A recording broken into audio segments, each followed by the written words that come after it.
a influência buscando desestabilizar aquele casal, né, de que o, o marido era um dirigente da casa espírita e a mulher começou a se desarmonizar, se desequilibrar, ter crises de ciúmes, e isso estava perturbando, né, o dia a dia do casal, perturbando a forma como eles conduziriam a vida deles, né? E, e eles vinham conversando com os espíritos que se associaram a essa vibração, né, a essa confusão, e agora estava incorporando especificamente um encarnado que estava desdobrado, ele ia incorporar na Amália, né, a médium, e parece, né, a gente vai começar a história agora, mas que ele é um encarnado que tem alguma relação com o casal. Então vamos lá. Subir só aqui um pouquinho para a gente dar contexto.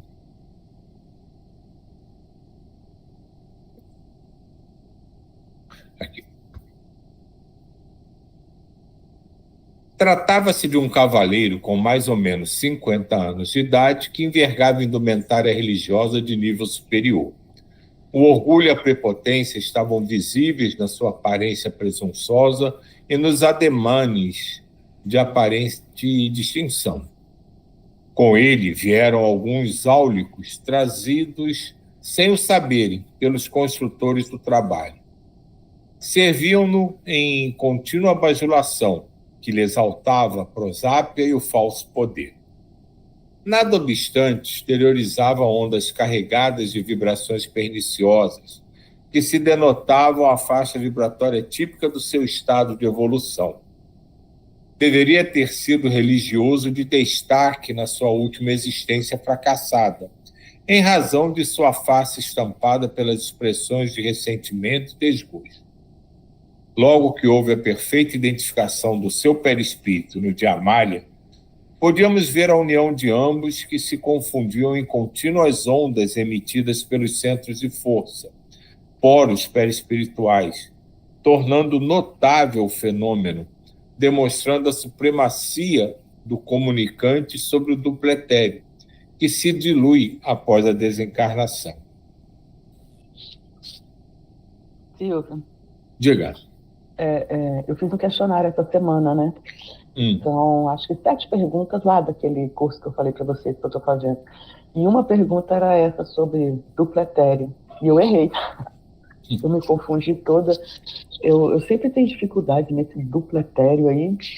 Eu falei, agora veio aí na hora. Prestar mais atenção. O duplo etéreo, a Sibeli também pode ajudar na explicação disso. Essa seria a camada mais próxima do corpo físico, né? Porque se fala em vários corpos, né? Até invólucros, né? Digamos assim, do espírito. E assim, o mais próximo do corpo físico é o duplo etéreo. A gente pode dizer que é o último envoltório do espírito antes do corpo físico. E é o que a gente mantém acho que a vitalidade, né? E ele se desfaz quando a gente desencarna. Talvez a Sibeli, ajuda aí, Sibeli, tem uma explicação melhor, não estou conseguindo achar as palavras. Sabe com que, antes da Sibeli, cortando a Sibeli aí, sabe com que eu me confundo? Com o perispírito. Aí por isso que eu nunca sei o que é duplo etéreo e o que é perispírito. Aí por isso que eu errei lá a questão. Bom dia, pessoal. Porque o Kardec, ele não explicou esses corpos sutis, né? Ele classificou tudo como perispírito e ficou assim, né? Tem o corpo físico, o perispírito e o espírito. Foi só assim que Kardec descreveu na obra dele, né? Mas os orientais sempre falaram desses outros corpos, e quem tem evidência e tal consegue, né, perceber esse duplo etérico.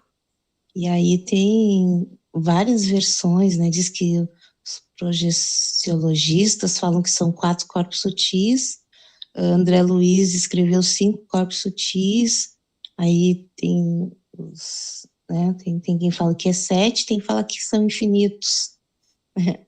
A única coisa que eu vi que todo mundo concorda é que o primeiro corpo, né, o mais próximo do corpo físico, é esse, é o duplo etéreo.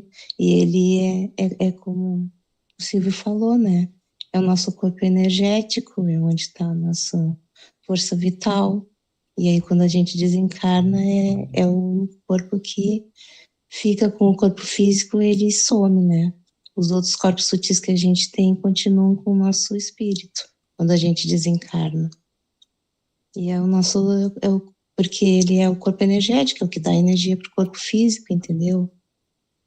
É onde estão os chakras, que a gente trabalha a energização, né? A gente recebe o passe.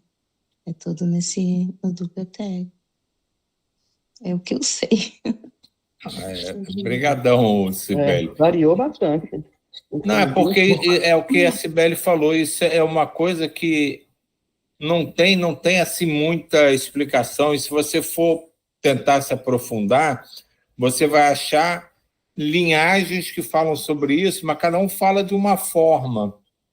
E Kardec, quando falou sobre essas proteções, né, o espírito, ele só colocou o perispírito, que fosse como se fosse o elemento de ligação, mas não entrou em detalhes dessas coisas. Mas eu vou até procurar se acha um texto bom explicando do duplo etéreo e te mando. Que o duplo etéreo não é o que a gente vê, não é o duplo etéreo, o fantasma, né? Que quem vê fantasma, né? Quem tem a capacidade de visual de enxergar espíritos encarnados, aquilo não é o duplo etéreo. Qual corpo exatamente? Também isso tem uma certa não tem um acordo dizer qual é o corpo exato que você consegue ver, mas seria o perispírito. Geralmente, em geral, se diz que o que você está vendo é o perispírito, mas qual o corpo, há uma certa discrepância entre algumas linhas de pensamento.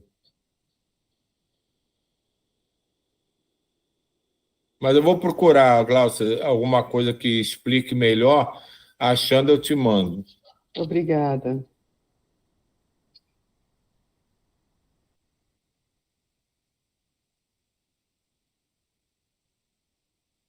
Então, aqui, quando víamos apenas o comunicante em todo o seu apogeu, expressando o alto significado do processo de manifestação, quando se afinam ambos os espíritos e o comunicante assume o controle da personalidade do instrumento mediúnico. Esse assume o controle é relativo, ele não, o médium não vira um simples boneco na mão do espírito que incorpora, não. A voz era tonitruante. Depois eu vou ter que procurar no dicionário, porque eu não tenho a menor ideia de que seja tonitruante. Muito diferente da médium e repassada de uma vibração desagradável, como só acontecer com toda manifestação de orgulho e soberba. Tenho a impressão, asseverou com certo desdém, de que me encontro diante de um tribunal de marginais, constrangido por desconhecida força a pronunciar-me como se estivesse sendo julgado pelos meus atos. Posso perceber, pela disposição daqueles que aqui se encontram, que estou sob leis que me submetem e às quais devo obediência compulsória. Não se trata disso, elucidou Eurípides. O amigo conhece perfeitamente essas leis que regem a vida e se impõe, pela sua força transcendente, à vontade de todos nós. Estamos, sim, num tribunal de amor, para avaliarmos juntos as ocorrências que vêm tendo lugar em nossa instituição e com os seus membros, ante o plano de subjugação estabelecido pelo amigo e outros, em torno e contra os seus trabalhadores. Como a sua adesão voluntária não seria possível, apelamos para os desígnios superiores e recorremos a Jesus, que é o nosso amado comandante, e ele aqueceu em trazê-lo até nós. O visitante, visivelmente contrariado, começou a enunciar textos em latim, à semelhança de mantras que poderiam defendê-lo das nossas energias. Sabemos que nos encontramos em guerra, prosseguiu o abençoado terapeuta do amor. E como somos mensageiros de paz, resolvemos estabelecer um encontro pessoal, a fim de discutirmos os itens que deram lugar a essas batalhas hediondas, que vêm sendo tratadas com finalidade hedionda, destruir a ética e semear a desordem em toda parte. Aqui, só um adendo aqui, uma coisa que eu me lembrei, quando ele fala aqui que o espírito, né, começa a repetir textos, né, é semelhante a mantras. E isso acho que todo mundo já deve ter visto até em filmes, né, quando você começa, né, a repetir uma oração, um mantra, né, e fixa sua mente naquilo e vai se concentrando naquilo, como se fosse uma forma de defesa. E o que é isso? Você começa a se concentrar naquilo, naquelas palavras, naquela energia, e você tenta bloquear com isso qualquer forma energética, qualquer coisa que tente te alcançar ou te tocar. É como se você tentasse criar um campo, né? Porque você vai repetindo aquelas palavras, vai se concentrando naquilo e vai focando a tua mente naquilo ali. E a gente já aprendeu que a nossa mente, o que a gente pensa, se a gente pensar com a vontade real, a gente cria aquilo que está pensando. Então, esse é tanto uma das funções dos mantras, né? Os mantras servem para isso, para focar a mente, a gente criar aquele ambiente ao nosso redor, do que a gente está, como a própria meditação, e nesses casos que você repete insistentemente, quase que em desespero, uma oração, um jogo de palavras, é para isso, é para focar sua mente naquilo que você quer que aconteça. Diga aí, Di. Eu queria justamente tocar nesse assunto. O que nós temos aqui? Isso aqui é poderoso. Só que tem um porém. Por que não surge efeito? Porque ele não tem amor no coração. Quando você pronuncia mantras com amor, com o desejo de ajudar o seu próximo, você vê luz. Você entra em estado de êxtase. Esse caso aqui, ele não tinha amor, ele tinha ódio, ele estava usando o mantra para destruir o seu próximo. Então não tem efeito nenhum. É só isso que eu queria falar.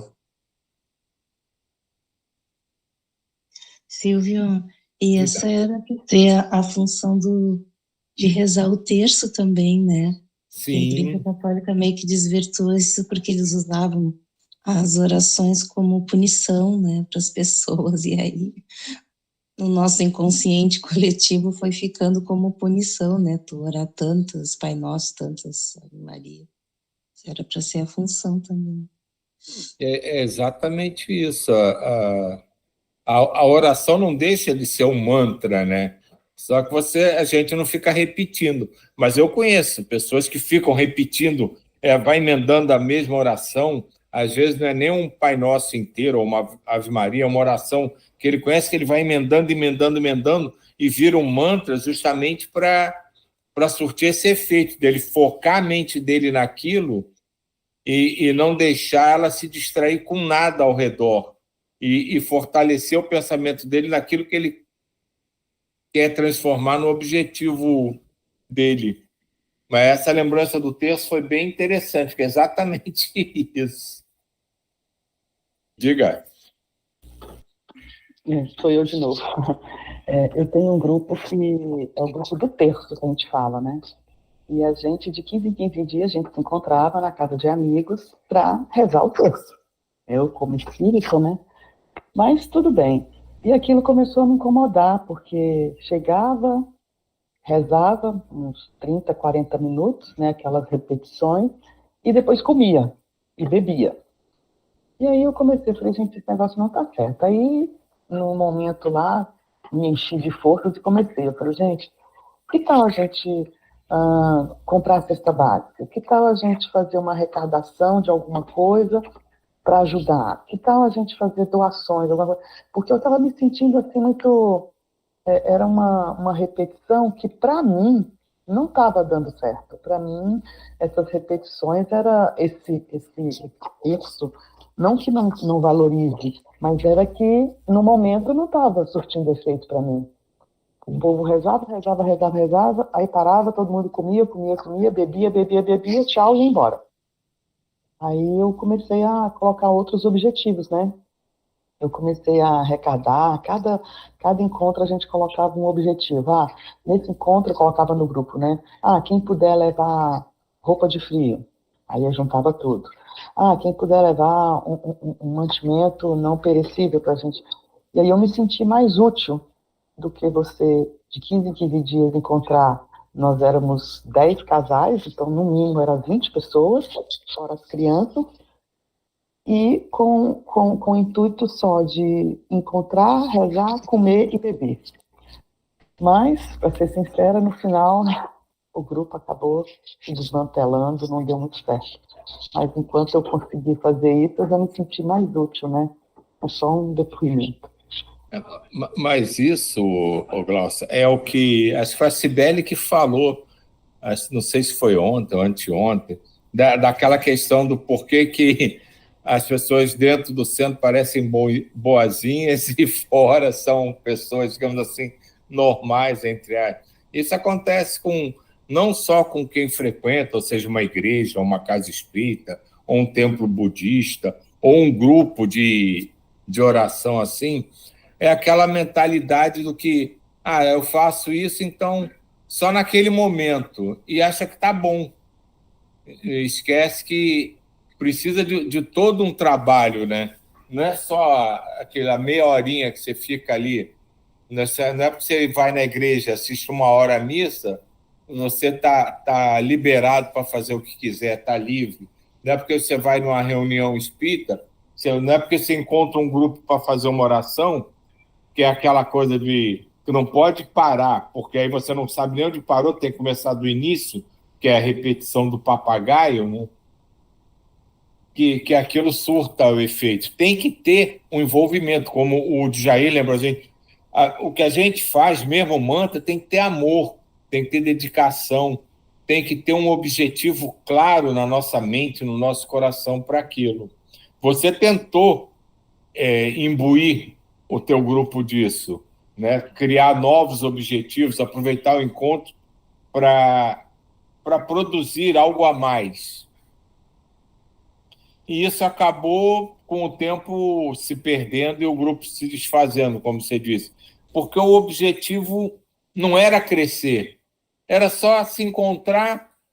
E, na verdade, a oração passa a ser, né, como eu conheci já alguns grupos, né, e algumas reuniões, que o encontro era o pretexto para depois fazer fofoca, maledicência, comer, beber. Era só desculpa para encontrar e fazer uma farrinha, mas não era o objetivo de fato daquelas pessoas irem ali. Era quase que uma desculpa para eles se encontrarem. Então, o efeito, não é que não surge efeito, mas poderia ser muito melhor se a coisa fosse melhor focada, né? Exatamente. Eu me senti assim. Exatamente.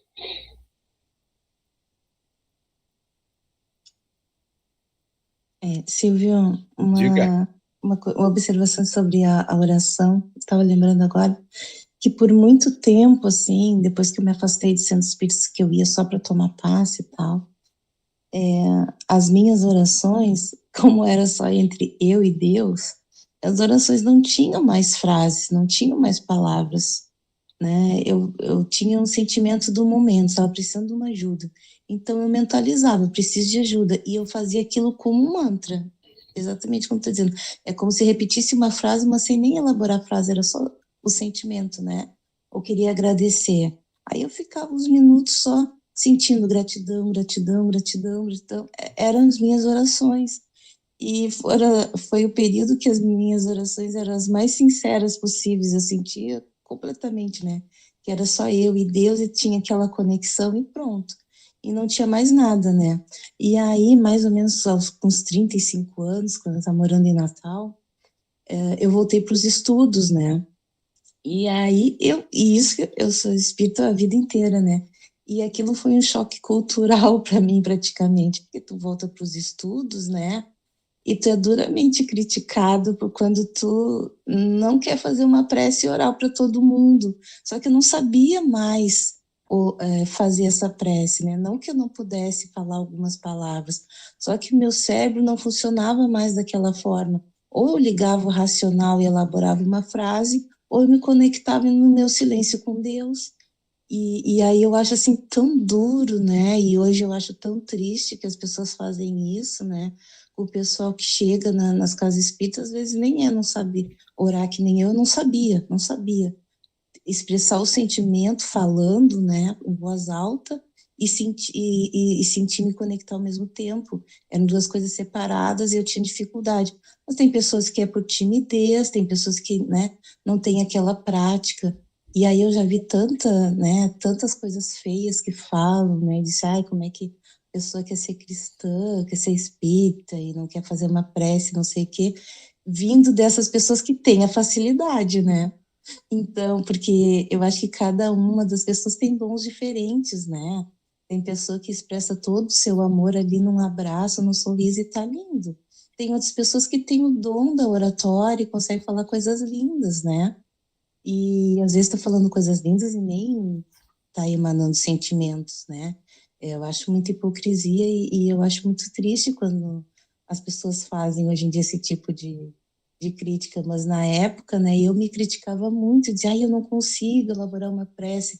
Então eu vivi muitos anos, né, no momento de oração, só aprendendo. Eu ficava assim, ai, como é que as pessoas fazem prece? Ai, é assim, vou tentar fazer igual. Em vez de estar realmente me conectando, eu estava prestando, racionalizando as preces.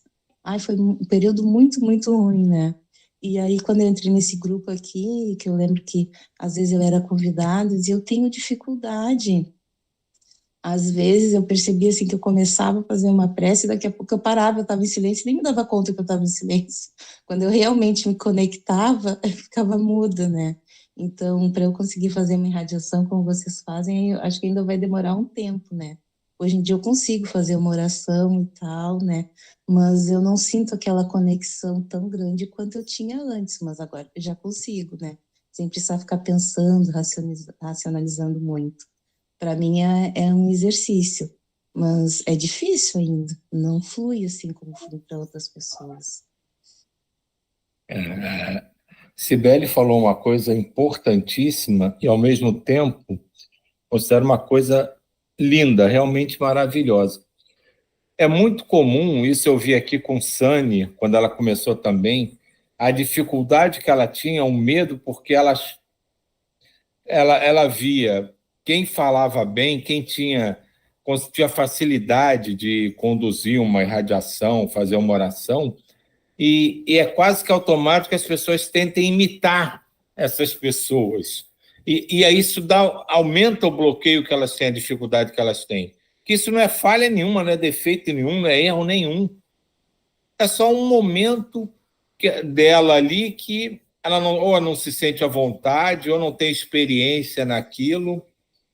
E o falar bem é uma questão de capacidade de oratória, não de intimidade com o alto. Então, isso é muito comum as pessoas confundirem. e a Cibele chamou bem a atenção isso. Eu posso falar aqui coisas maravilhosas e não ter absolutamente nenhum sentimento do que eu estou falando. Porque eu tenho o dom da oratória. Então, quem tem o dom da oratória consegue se expressar, consegue falar, consegue elaborar um discurso que impacte as pessoas, mas não necessariamente ela está sentindo aquilo, é uma capacidade dele falar, dele expor palavras. E a oração, quando a Cibele falou aqui que ela fazia uma espécie de mantra, que conversava intimamente, é a oração mais, digamos assim, útil, né? Mais proveitosa. É quando você consegue desenvolver uma intimidade que você não fica preocupado em criar orações, construções de frases, uma oração para chegar a Deus. Você bate um papo como se fosse falando com o seu melhor amigo. É uma conversa. Essa é a oração mais linda, mais atuante, mais proveitosa que existe. Quando você senta, relaxa e conversa, ou com Deus, ou com seu anjo da guarda, ou com um amigo espiritual, ou com um desencarnado, ou seja, o que for. Essa é a oração que a gente tem que desenvolver. A do sentimento, a do coração. Palavras bonitas impactam, chamam atenção, mas se elas não tiverem sentimento, Paulo de Tarso sempre falou isso, pode fazer o que quiser, falar a língua dos anjos e fazer o que quiser, mas se não tiver amor, não serve de nada. Então, essa oração da Cibele é puro amor. Quando ela senta, faz ali, constrói o seu mantra e conversa com Deus e mais sente Deus do que expõe palavras ou pensamentos, é essa intimidade, é essa ligação que a oração verdadeira constrói. E é isso que a gente tem que buscar. Eu espero que ninguém aqui se preocupe em fazer discursos maravilhosos, mas que façam, como a Cibele estava contando que aconteceu com ela, desenvolvam a intimidade com Deus, para sentar onde estiverem e precisarem e conversar como amigos. Esse é o nosso objetivo. O discurso bonito é bonito, chama atenção, mas se não tiver amor, não tiver essa ligação, são só palavras. Diga, Jair. Joguei a hora rapidinho. Pegando tudo que você falou, eu sinto isso. Nesse grupo, eu sinto amor na boca das pessoas. Para ser bem explícito.